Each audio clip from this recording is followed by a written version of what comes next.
The entire dining room turned toward the same table. "Are you deaf or just incompetent?" The woman's voice cut through the air of the restaurant like a blade. The waitress, Claire, froze, still holding the water pitcher with both hands. The order had been simple. Water without ice. She had checked. She had confirmed it. Even so, now she stood there, motionless, being watched by dozens of people in absolute silence. "I asked for no ice," the woman repeated, far too slowly, as if she were speaking to a child. "Is that so hard to understand?" Some people looked away. Others pretended to scroll on their phones. No one said a word. Claire felt her face burn. The woman continued. "It's always the same with people like you. Slow. Distracted. Lost." She made an impatient gesture with her hand. "Do you even know where you're working?" A short laugh came from another table. "Nervous. Complicit." Claire took a deep breath and carefully removed the glass, her hands slightly trembling. She didn't respond. Not because she agreed, but because she knew that any word could cost her that job. The woman leaned back in her chair, satisfied with the effect. She was well known there. The wife of one of the most powerful men in the city. The couple who had frequented that restaurant for years. A name that made managers turn pale and employees hold their breath. When she spoke loudly, no one interrupted. Her husband was seated beside her. Impeccable. Silent. Watching everything as if the scene had nothing to do with him. "Bring another glass," she ordered.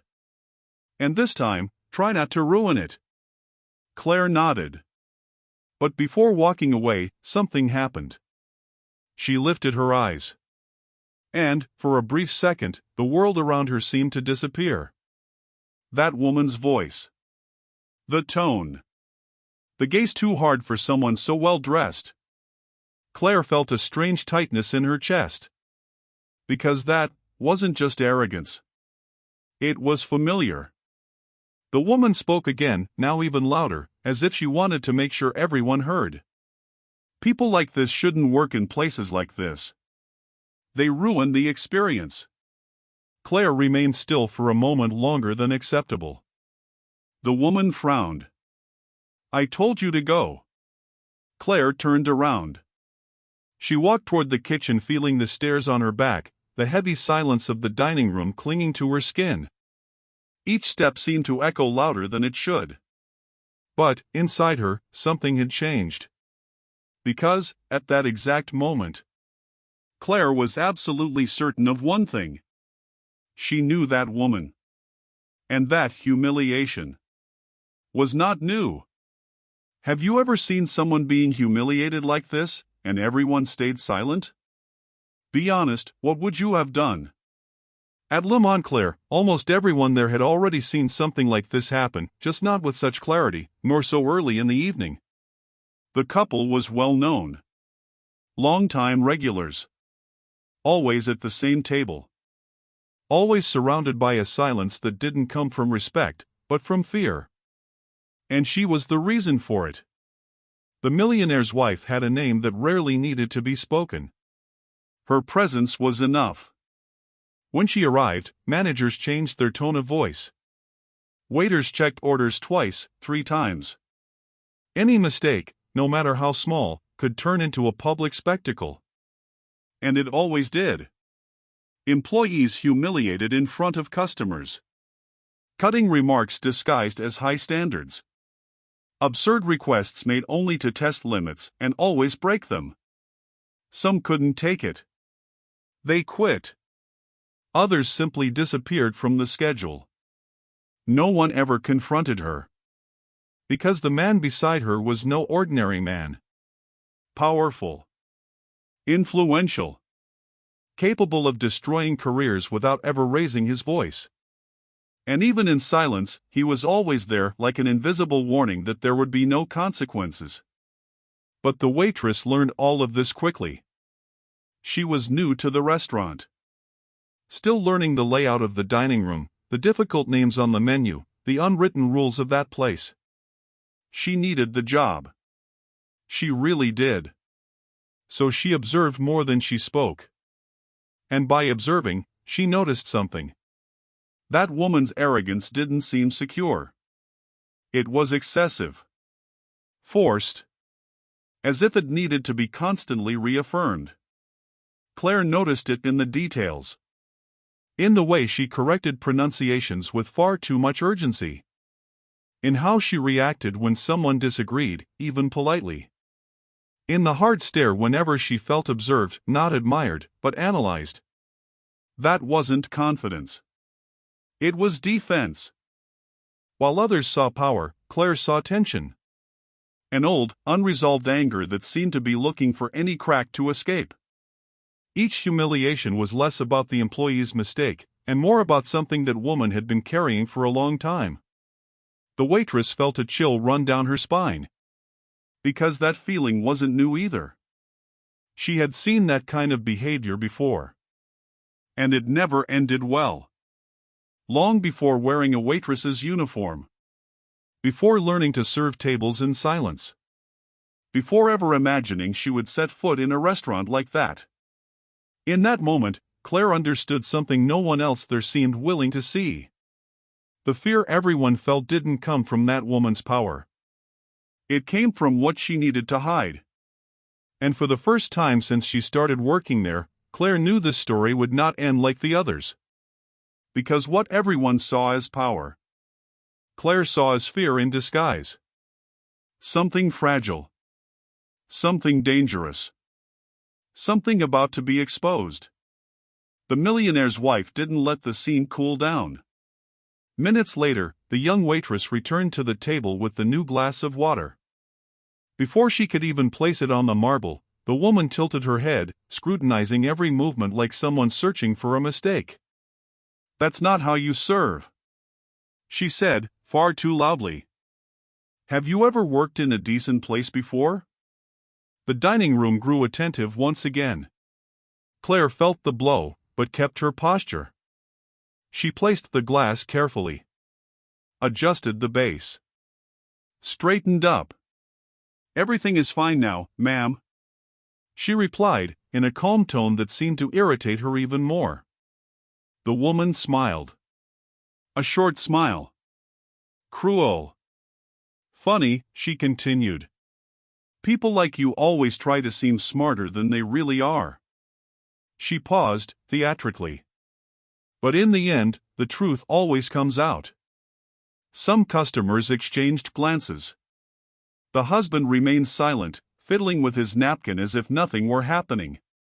Claire felt something shift inside her. That sentence. The way it was said. Suddenly, the restaurant seemed to dissolve around her. The clinking of glasses became a distant echo. The glow of the chandeliers faded. And Claire found herself somewhere else. An old classroom. Scratched desks. A worn blackboard. A girl sitting in the back row, reading more slowly than the others.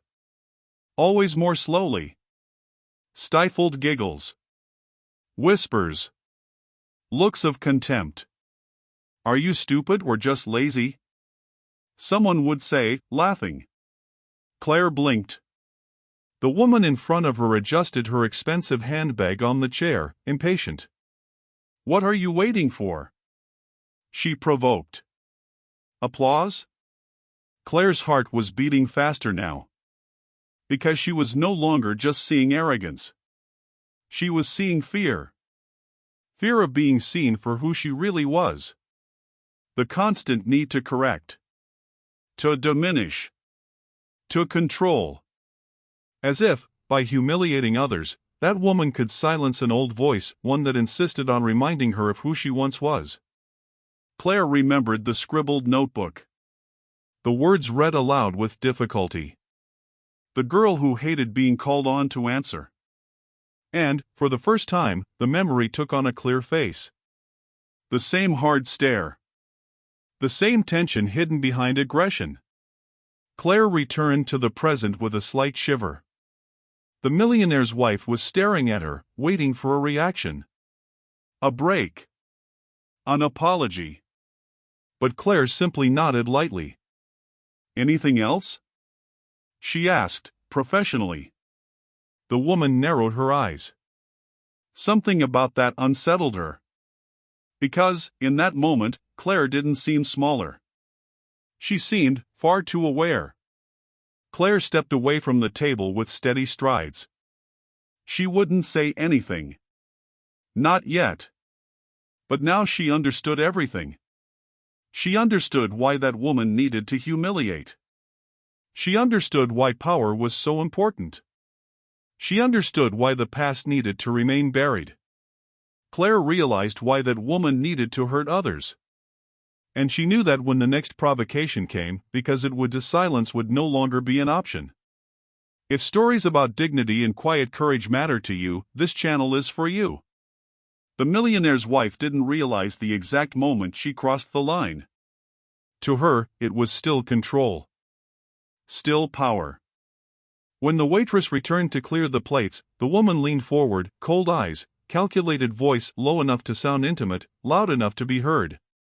"Do you know what happens to people like you when they make mistakes?" she said, with a half smile. "They're replaced. No explanations. No one misses them." Claire stopped. The sentence hung in the air, far too heavy to be ignored.